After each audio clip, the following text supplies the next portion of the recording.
और चलिए अब बात करते हैं पीएफआई की। पीएफआई को लेकर जैसे दावे किए जा रहे थे ईडी और एनआईए की छापेमारी में, ठीक वैसा ही चौंकाने वाला खुलासा हुआ है। दावा इस बात का किया जा रहा है कि पीएफआई ने देश का माहौल खराब करने के लिए बहुत बड़ी साजिश को रचा। और सिर्फ इतना ही नहीं, अपने खौफनाक प्लान को अंजाम देने के लिए उसने विदेशों से फंड भी जमा किया। पीएफआई को लेकर और क्या क्या खुलासा हुआ है, क्या अभी तक इन्वेस्टिगेशन में सामने बात आ रही है, आप देखिए इस रिपोर्ट के जरिए।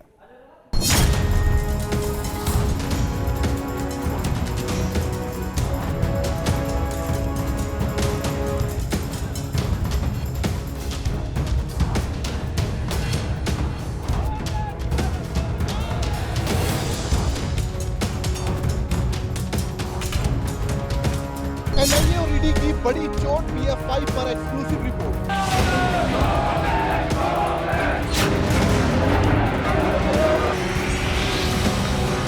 ऑपरेशन ऑक्टोपस, 11 राज्यों में action.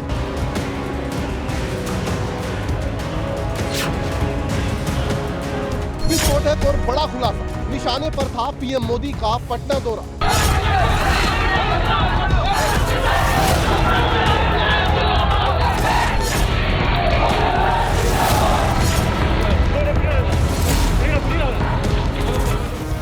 Popular front of India यानी पीएफआई के खिलाफ सर्जिकल स्ट्राइक जारी है।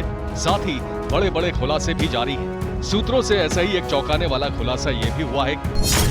पीएफआई के निशाने पर प्रधानमंत्री नरेंद्र मोदी की रैली थी।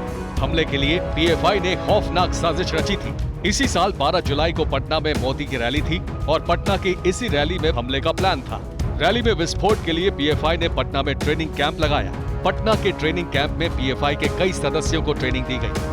ये सनसनीखेज खुलासा केरल से गिरफ्तार पीएफआई मेंबर शफीक बैट से ईडी की पूछताछ के बाद हुआ है। अब तक मिली जानकारी के मुताबिक पीएफआई के टारगेट पर देश के और भी कई बड़े नेता शामिल थे।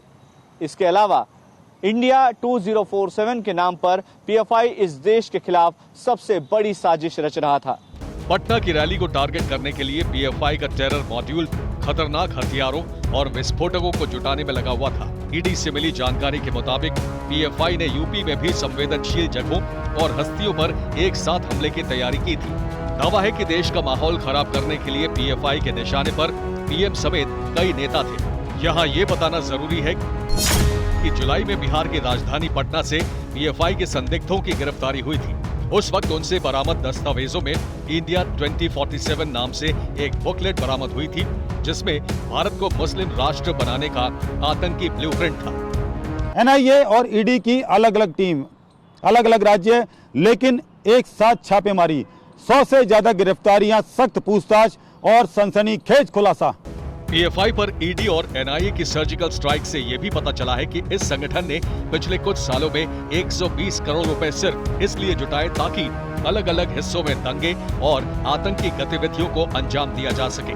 दावा तो ये भी है कि इस 120 करोड़ के फंड में ज्यादातर हिस्सा कैश का है। अब आपको ये भी बताते हैं कि पीएफआई ने आखिर इतनी बड़ी रकम कैसे जुटाई। सूत्रों से मिली जानकारी के मुताबिक ये रकम देश के अंदर और खाड़ी देशों से जुटाई। पीएफआई ने खाड़ी देशों से फंडिंग के लिए जिला स्तरीय कमेटियां बनाई थी। कमेटियां खाड़ी देशों में रहने वाले भारतीयों से फंड जमा करती थी। खाड़ी देशों से हवाला या रेमिटेंस के जरिए पैसे मंगाए जाते थे। भारत में कैश को पीएफआई के खाते में डोनेशन के तौर पर दिखाया जाता था। ईडी के पास पीएफआई की फंडिंग का पूरा बही खाता है। साथ ही पीएफआई के खिलाफ जो जांच एजेंसियों ने एफआईआर दर्ज करवाई है, उसमें भी इस बात का सीधा आरोप है कि पीएफआई देश में आतंक फैलाने के साथ साथ देश का सौहार्द खराब करने की आपराधिक साजिश रच रहा था। पीएफआई के खिलाफ सबसे बड़े एक्शन से पहले खुफिया एजेंसियां आईबी और रॉ के जरिए कई अहम जानकारियां और सनसनीखेज सबूत जुटाए गए थे। ऑपरेशन मिडनाइट के तहत पीएफआई से जानकारियां निकालने के लिए दिल्ली में बाकायदा एक कंट्रोल रूम बनाया गया था, जिसके जरिए पूरे एक्शन पर निगाह रखी जा रही थी। पीएफआई इतना शातिर संगठन है कि वो दावा तो गरीब, दलित और मुस्लिमों की मदद करने का करता है, लेकिन साजिश देश को दहलाने और आतंकी साजिश रचने का करता है। ऐसे में इसके चेहरे से नकाब उतारना जांच एजेंसियों के लिए इतना आसान भी नहीं था। इसलिए जांच एजेंसियों ने पीएफआई पर शिकंजा कसने के लिए ऑपरेशन ऑक्टोपस चलाया, जिसके तहत एक साथ 11 राज्यों में ताबड़तोड़ छापेमारी की गई। छापेमारी की किसी को खबर ना लगे, इसलिए पूरे ऑपरेशन को बेहद गुप्त तरीके से अंजाम दिया गया। Bureau report, TV9 Bharatvarsh.